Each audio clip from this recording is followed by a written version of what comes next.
Tonight's episode of Twits is brought to you by Frost Brewery.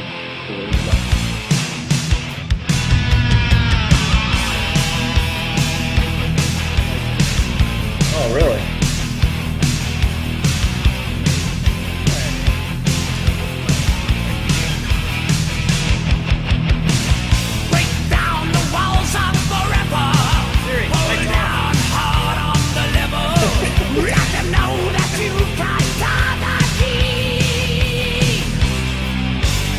All right. Yeah, I think that's everything. All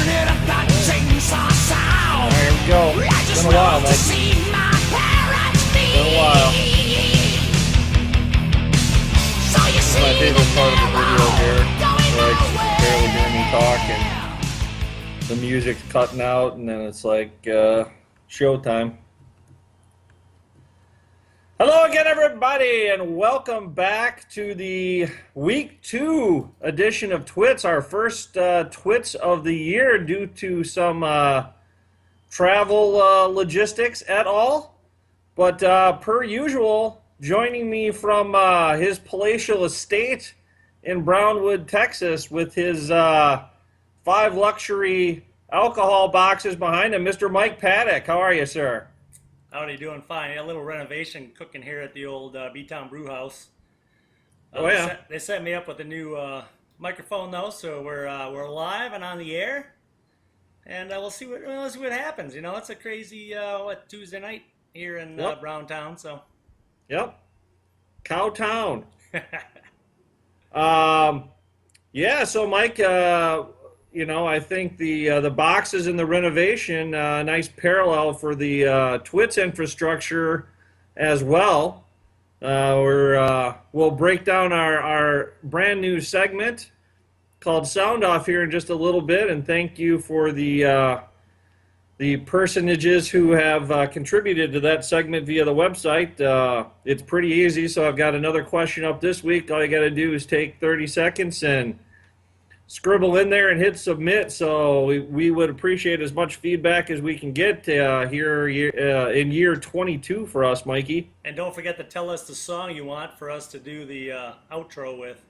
That's right. We were going to do the intro, but we realized that would give away the winner. So your favorite song will be the outro music, which will be coming up at the end of this segment. So you know, plenty of incentive to take that minute of time and write your answer. So, but Mike, we always kick off Twits, as you well know, with the weekly rewind.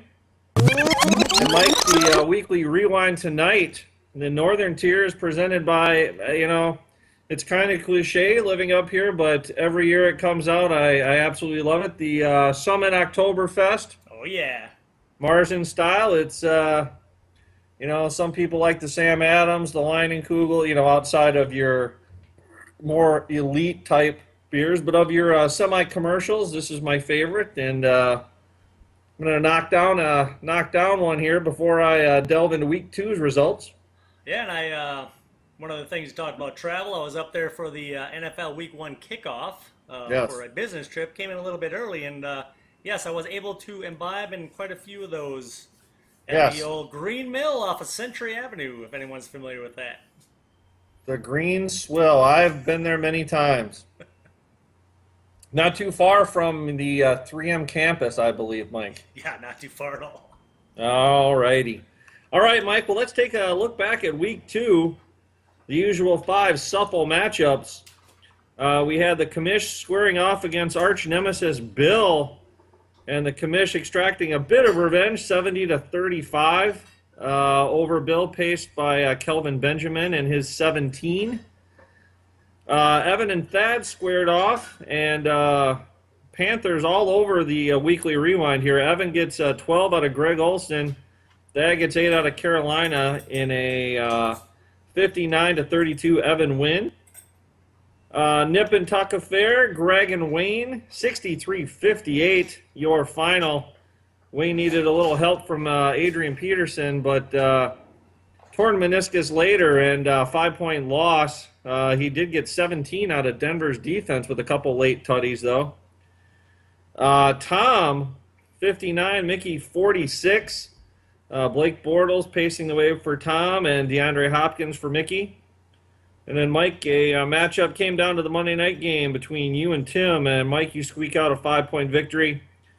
Once again, Panther Graham Gano pacing the way with 16 points.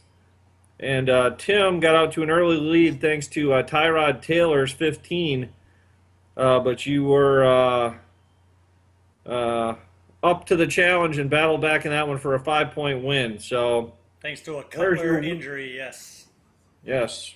There's your week 2 that was. So this new segment, Mike, let's break right into it. I don't know if we have a sounder, but I'm going to just see if one plays here. There you go. So this is the sound off. So I got 3 responses to the question of the week, Mike, which was, what is your favorite memory in the 22-year history of the SFFL? First got a response from Timmy. Evan playing guitar during the late rounds of the SFFL draft on speakerphone. I remember that. He and Wayne had a jet, and there was presidential references and some strumming going on long distance. So that was a Ruben drone draft too, I believe. Yes, Mike. Well, we can segue into that. That was actually my favorite moment from the SFFL was Ruben Drones trying to be drafted 3 times. Much like the vaunted Vossi beer spike debate, we don't know whether that was intentional or not, but nonetheless, 3 times at least, I believe, Ruben Drones was attempted to be drafted. Then we had Greg. Greg, very specific, January 2nd, 2006. I couldn't believe my eyes when I walked into Parkview Golf Club in Eagan for my surprise 50th birthday party, and almost all of my fellow SFFL league owners were there as well. Yep. Another great memory. Also a home of potentially my best one-liner of all time, when your wife, B-Town Brenda, Greg was coming in, and she was already standing up, but I told her, I was like, Brenda, stand up.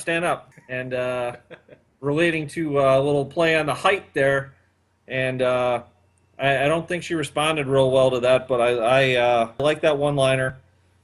And then finally, Mike Thad hopped in the Wayback Machine, the DeLorean, when the power went off at Evans Place, and we did the draft by candlelight. So that was way back in August, I'm guessing, of 1995.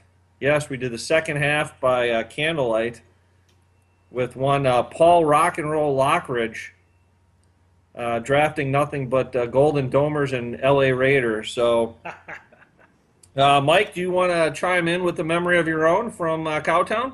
Well, mine was also the Ruben Drone draft. My favorite one-liner from that was after about the 3rd time Evan tried to draft him, Mickey said, "Hey, you might want to trade Ruben Drones to Evan right now." That was awesome.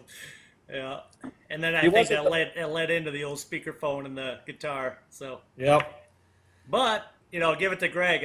I did not. I remember going to the surprise birthday. Yep.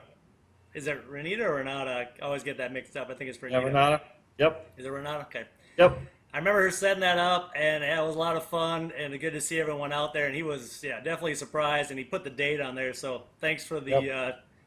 That was 10 and a half years ago. So. Yep. Did you ever get your picture frame? Yeah, I'm still waiting on that. I brought that up over the summer when we were up there for the summer meeting, and I never did get my Jimmy Buffett. Yep. That's right. Speaking of that, if you want to, while this is going on here, we're talking about this during the editing phase, Mike, if you want to throw up some of the pictures, we actually got, when you were up here, we actually had a chance to hook up with Greg over, where was that? That was a Urban Growler. Urban Growler, and so we can probably throw up a few photos from this summer. Had a few beers with Greg. It was good to see him again. It's been a while since we've seen a lot of the SFFL in person. What with this newfangled technology and stuff. So yeah. And Mike, I don't know how this question got in here on the sound off, but B-Town wants to know why you spend so much time in the garage in the fall and why the water's constantly running. I I don't know how that one got in there, so I figure you can talk to her about that one. Also, Mike, someone anonymous here wrote in and asked me how I got my team name, the Forever Uncleans. And so I figured it pertains to the league and a character named Rafi in the league. Oh, the league, gotcha. Yes, the league show. on FX, a former series, and I figure I can show a little brief. We can put up a little brief clip here of Rafi, and this kind of explains a little bit of why I like Rafi and the team name. So let's go ahead and take a look, Mike.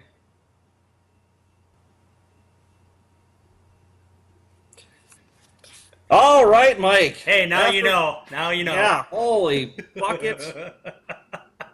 Yeah, that's the best use of a watermelon in any TV show or movie ever. Is that an Emmy? Is that an Emmy? Yeah. Oh. Yeah, if there's like an Emmy for like fruits and vegetables, that's best use it. of a watermelon. All right, Mike. Well, we've come to a pretty much a series-long segment here. Everyone looks forward to it every week. It's a little segment, Mike, we like to call What's on Tap. Soundo, this week on tap, brought to you by a little Sam Adams African Brewery. I like to go with the Rebel Grapefruit IPA tonight. Did a little ride with a former SFFLer, Fred. Did about 30 miles in the heat. Still about 100 degrees down here, and that Grapefruit IPA hits the spot. Fred Doofenshmirtz. How's Fred doing? He's doing well. Doofenshmirtz, nice. That's right. Yes, and your spotlight matchup is the Commish with his league leading 128 points against Tom Brixton Sky, both 2-0. Tom coming in with 104 points. Jeff leads at all-time points, 1404 to 1387. And the series 17-16-1 is toy like a tugga, winning the last 5 of the last 7. So that's your spotlight matchup. Moving on, we have Wayne Bagel. 1-1 this year with 108 points versus Mickey Crazy Mom. 1-1 also at 119. Mickey does lead the all-time points, 1327 to 1147, and the series 21-12, winning 6 of the last 7. Wayne needs to get off the freaking schneid there. Next on the docket, we have Mike's. That's mine, the Paints, with a 127 points this year, 2-0 against Brooklyn Bill, Dorothy Mantooth, 0-2 with only 94 points scored. Bill does lead the all-time points, 359 to 333, however, and the series 4-3, winning 2 of the last 3 matchups. See if I can keep my record going. I like it. Then we bring along Tim Cranky Pants at 0-2. He's really cranky this week. 98 points scored against Evan, the Minnesota Vikings, and that's about what he has. The Vikings defense carried him. Through the first week, I know. At 1-1 and 116 points, Sim leads the all-time points, though, 1539 to 1372, and the series 23-13, winning 6 of the last 7. We got a couple of big streaks going on there with matchups. No doubt. And then bringing up the rear, Greg Scruffs. I believe that's. Well, he's got a new name. I didn't see that change. I believe that's his dog, if I'm not mistaken, right? Scuffs? Oh yeah. His dog also in attendance, I believe, at the Urban Growler. Yes, and don't mess with Scruff or Scuff. Nope. Don't call him Scruff either. Oh, no. Yeah, we saw one guy make that mistake. 104 points this year gets him to 1-1 against Thad Brick Walls. Little bit of crack in the mortar though at 0-2 with 77 points. Hello. But Thad does leave the all-time there, 1709 to 1561, and the series 24-18. But Greg has won 3 of the last 4. That's your what's on tap, and we'll see how things shake out. Little quick read smack. I like it. All right, Mike. Well, let's move on to Steals and Heels, a segment we debuted last year to much acclaim. This week, Mike, our Steals, running back Matt Forte, projected to get you about 9 fantasy points, got you 23. And by you, I mean Greg, I believe. Corey Coleman projected about 4.4, chips in with 17 on a couple of tutties. And saw this one up close. Stephon Diggs projected at 355, comes in with 15 after destroying the Packers for 182 yards and a touch. So those are your steals of the week. And your heels of the week, Mike, as Larry McCarron would say, Antonio Brown projected at about 9.7, gets you 1. Thank you. That's an 8-point deficit there. AP, injury related, although he wasn't doing a lot before the injury. Looking at 8.52, we got you a Gooser. And then my boy AJ Green, after a monster week 1, comes back to earth a little bit. But I think after watching the Steelers pretty closely twice, I think their defense is better than advertised. I think it's trending more towards the mid-90s defense than the defense they have displayed the last couple of years, shutting down Washington and Cincinnati. So, yeah, AJ projected at 8.7 and only got 1 also. So there's your steals and heels of the week. And that segues nicely, Mike, into our inaugural Chalk Talk. Chalk Talk presented by Mott's Paint, better paint with Mott's. Mike, nothing happening last week due to the travel, so this week we're going to just kick off this poop show with a little trip down to Sunday Night Football. I can't believe this is a Sunday night game. I'm guessing after this they're going to start flexing this stuff starting in week 3 going forward, but it's got your Bears after just pretty much destroying every TV in America on Monday night. Now they get to do it on Sunday night. Mike, they're traveling down to the somewhat unfriendly confines of Jerry's World, and the Cowboys only laying 5.5 in this one. I will go ahead and take those points and lay them down, barring some backdoor cover by Chicago where they're up big and then sneak back in it. I can't see any way that Dallas doesn't go ahead and win this game by a touchdown. So I'm going to go ahead and take the Cowpokes on Sunday Nitro. Mike, what do we got coming up? Our first dog of the week. Sando, your dog of the week. You're taking a road dog. San Diego going into Indy, getting 3. I don't know how, but I'm going to take it. I mean, yeah, sure. We had a couple injuries on San Diego, but guess what? Melvin Gordon's running great. There's receivers popping out of the woodwork. What did, I believe, Phillip Rivers was one of your top quarterbacks last week. Indy can't stop anybody. They can't freaking block anybody. So let's go with San Diego and the 3 points. I like it. Yeah, Indy's secondary is, they literally are down about 5 people. So, the week 1, that was a crap show between them and Detroit. I mean, all they had to do was hold Detroit from their own 18-yard line with like 30 seconds left, and their secondary couldn't do it. So, yes. So, I like that pick. All right, Mike. Well, that'll lead us to the end of the segment here, the end of the show, and our game of the week this week, Mike. Not a lot happening on Sunday or Monday night, so we're going to take a Sunday day game. We're going to go to Riverfront Stadium, Mike, where the Bengals have their home opener. And they face a Denver squad that some would say struggled a little bit last week against Indy, but the defense closed it out at the end. Who do you got in this one? Yeah, actually, I think Cincinnati played tough the first 2 weeks. Obviously, they lost to Pittsburgh, but that's always a tough game for them. And the home opener is going to be in their favor, with Denver traveling from the west, so I like the home team in this one. Give me the Bengals. All right, well, we're gonna be in unison here, week 1. I think I don't see the Bengals going to 0-3. Trevor Siemian has looked good so far, protecting the ball, not making turnovers, unlike certain number 12s. But he hasn't been on the road yet, so I think this is going to be a little bit different experience for him.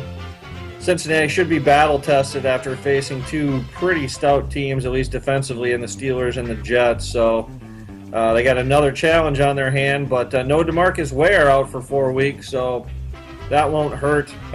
So, yeah, I think a field goal game, but I will hop on the Paddock bandwagon and go with the Cincinnati Bengals. So no ground gain for either of us in week 1.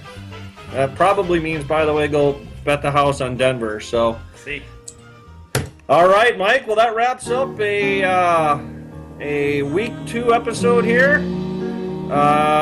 If you want to catch this episode, Mike, any of the past episodes, you can head on over to vh1classic.com or just log on to YouTube under the Twits channel. So until next week, Mike, we'll go ahead and bow out, say adios, and we'll see everyone back here better than ever next week. Adios. Here's bad company for you from Greg. There it is.